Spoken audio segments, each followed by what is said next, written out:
भक्तगणों, आज वाल्मीकि रामायण अरण्यकांड का तीर्थ सर्ग में विराट और श्री राम की बातचीत, श्री राम और लक्ष्मण के द्वारा विराट पर प्रहार तथा विराट का इन दोनों भाइयों को साथ लेकर दूसरे वन में जाना, यह कथा कहूँगा। आप इसको ध्यानपूर्वक सुने और इस चैनल को लाइक करें, सब्सक्राइब जरूर करें।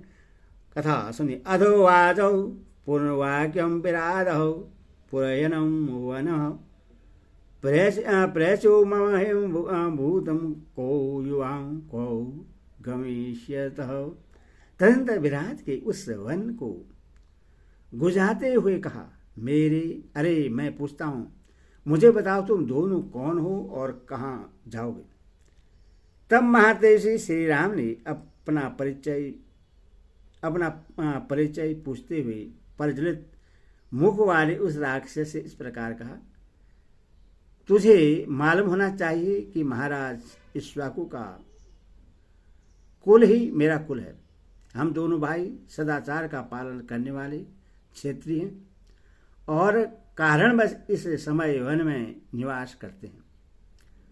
अब हम तेरा परिचय जानना चाहते हैं। तो कौन है जो दंडक वन में स्वेच्छा से विचर रहा है।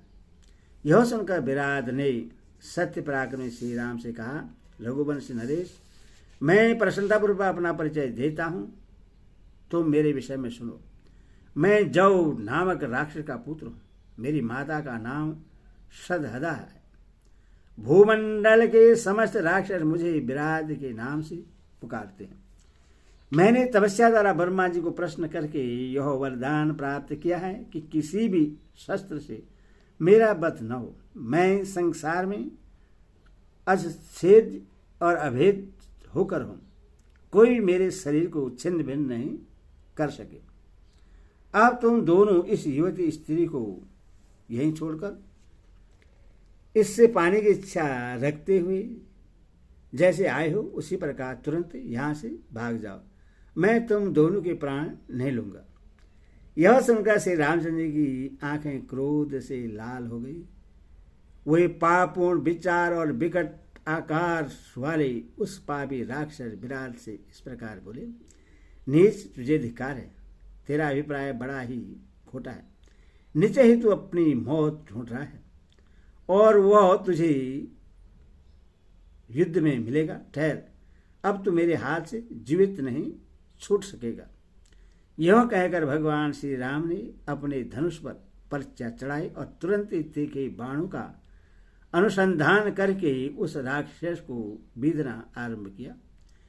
उन्होंने प्रत्यक्षा युक्त धनुष के द्वारा विराट के ऊपर लगातार 7 बाण छोड़े, जो गुरु और वायु के समान महान वेगशाली थे और सोने के पंखों से सुशोभित हो रहे थे। पर अग्नि के समान तेजस्वी और मोर पंख लगे हुए वे बाण विराट के शरीर को छेद कर रक्त रंजित हो पृथ्वी पर गिर पड़े। घायल हो जाने पर राक्षस ने विदेह कुमारी सीता को अलग रख दिया और स्वयं हाथ में शूल ले अत्यंत कुपित होकर श्री राम और लक्ष्मण पर तत्काल टूट पड़ा। वह बड़े जोर से गर्जना करके इंद्रध्वज के समान शूल लेकर उस समय मोह बाएं और बाएं हुए काल के समान शोभा पा रहा था।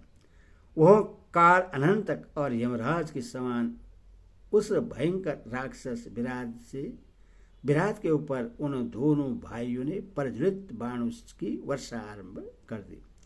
यह देख वह महाभयंकर राक्षस अट्टहास करके खड़ा हो गया और जमाई के साथ अंगड़ाई लेने लगा।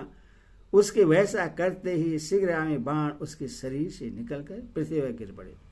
वरदान के संबंध से इस राक्षस विराट ने प्राणों को रोक लिया और शूल उठाकर उन दोनों रघुवंशी वीरों पर आक्रमण किया। उसका वह शूल आकाश में वज्र और अग्नि के समान प्रज्वलित हो उठा, परंतु शस्त्रधारियों में श्रेष्ठ श्री रामचंद्र जी ने 2 बाण मारकर उसे काट डाला। श्री रामचंद्र जी की बाणों से कटा हुआ विराट का वह शूल वज्र से छिन्न भिन्न हुए मेरु के शिलाखंड की भांति पृथ्वी पर गिर पड़ा। फिर तो वे दोनों भाई शीघ्र ही काले सर्पों के समान 2 तलवार लेकर तुरंत उस पर टूट पड़े और तत्काल बलपूर्वक प्रहार करने लगे। उनके आघात से अत्यंत घायल हुए उस भयंकर राक्षस ने अपनी दोनों भुजाओं से उन अकंपन्य पुरुष सिंह वीरों को पकड़कर अन्यत्र जाने की इच्छा की। उसके अभिप्राय को जानकर श्री राम ने लक्ष्मण से कहा, श्रीमदानंदन, यह राक्षस अपनी इच्छा के अनुसार हम लोगों को इस मार्ग से ढोकर ले चले। यह जैसा चाहता है उसी तरह हमारा वाहन बनकर हमें ले चले, इसमें बाधा डालने की आवश्यकता नहीं है। जिस मार्ग से यह निशाचर चल रहा है यही हम लोगों के लिए आगे जाने का मार्ग है। अत्यंत बल से उदंड बने हुए निशाचर विराट ने अपने बल पराक्रम से उन दोनों भाइयों को बालकों की तरह उठाकर अपने दोनों कंधों पर बिठा लिया। उन दोनों रघुवंश वीरों को कंधे पर चढ़ा लेने के बाद राक्षस विराट भयंकर गर्जना करता हुआ वन की ओर चल दिया। तदनंतर उसने एक ऐसे वन में प्रवेश किया जो महान मेघों की घटा के समान घना और नीला था। नाना प्रकार के बड़े बड़े वृक्ष वहां भरे हुए थे। भांति भांति के पक्षियों के समुदाय उससे विचित्र शोभा से संपन्न बना रहे थे तथा बहुत से गिरजा और हिंसक पशु उसमें सब ओर फैले हुए थे। इस प्रकार श्री बाली आशाधारी आदि का भी हरिकांड शास्त्र पूरा हुआ। हरि ओम।